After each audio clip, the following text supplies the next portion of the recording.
همه چیز از حدود 10 سال پیش شروع شد. اون روزی که اومدیم این خونه، اون موقع هنوز نمیدونستیم قرار این حیات یه دنیای کوچیک بشه برای ما. یه دنیای پر از شیطنت، دعوا، عشق و گربه. اولش یکی اومد، بعد 2 تا، بعد دیدیم کم کم دارن حیاتو تسخیر میکنن. یه وقتایی با خودم میگفتم اینو از کجا میفهمن اینجا امنه؟ انگار بین خودشون پیام میفرستن. بیا اینجا، یه آدم مهربون پیدا شده. سالها گذشت، گربه های زیادی اومدن و رفتن. یه عده بزرگ شدن و رفتن دنبال دنیای خودشون. یه عده کوچولوهاشون رو همینجا به دنیا آوردن. من با بعضیاشون خیلی صمیمی شدم. یکی بود همیشه می اومد روی پله لم میداد. یکی دیگه هم وقتی صدامو میشنید از ته حیاط میدوید سمت خود. بعضی هم فقط برای یه شب پناه میخواستن و ما نمیتونستیم ردشون کنیم. حالا بعد از این همه سال این حیاط پر از خاطره است.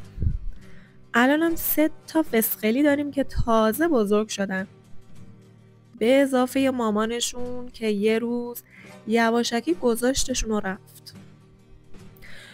راستش وقتی فهمیدم رفته یه چیزی تو دلم خالی شد، ولی یه نگاهی به این 3 تا کردم و با خودم گفتم باشه مامانش، ما حواسمون هست. نمیدونم چرا ولی همیشه برام سخته ببینم گربه‌ای تنها یا گرسنه باشه. حتی اگه توی خیابون باشم نمیتونم بی تفاوت رد شم. یه بار یادمه یه کوچولو رو دیدم که زیر ماشین پنهون شده بود. رفتم جلو، دستمو دراز کردم.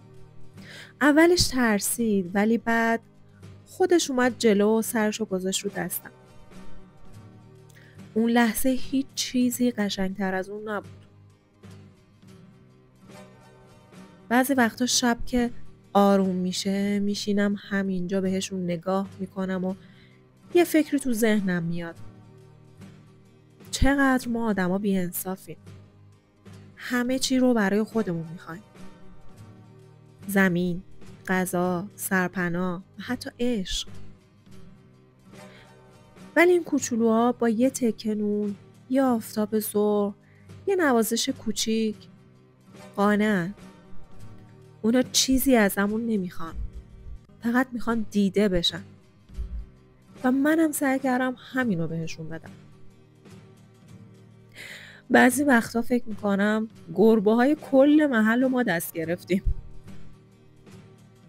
هر کی رد میشه دیگه ما رو میشناسه. این خانوما رو هم که میبینی خیلی وقت پیشمونم. الان هم یه بچه داره که تو حیاط کناریه و میدونیم به زودی قراره بیاد پیش ما و خونوادمون بزرگتر شه. از همین الان منتظر ورودت هستیم کوچولو. به همون میگم مامان گربه ها. ما بدون اینا نمیتونیم.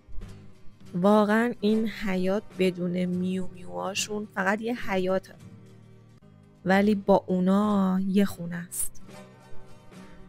واقعا هر کی دنبال آرامشه باید یه گوشه حیاط بشینه و ببینه گربه‌هاش چطوری بی دغدغه زندگی میکنن.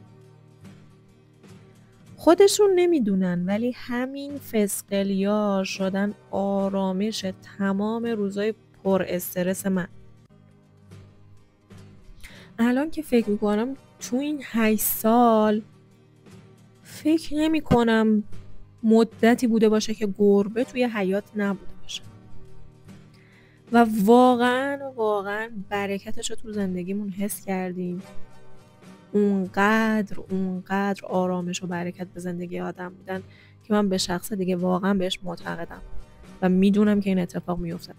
بهتون پیشنهاد میکنم اگه حیاط دارید یا میتونید توی کوچه بهشون غذا بدید، ازشون مراقبت کنید، حتما این کار رو بکنید.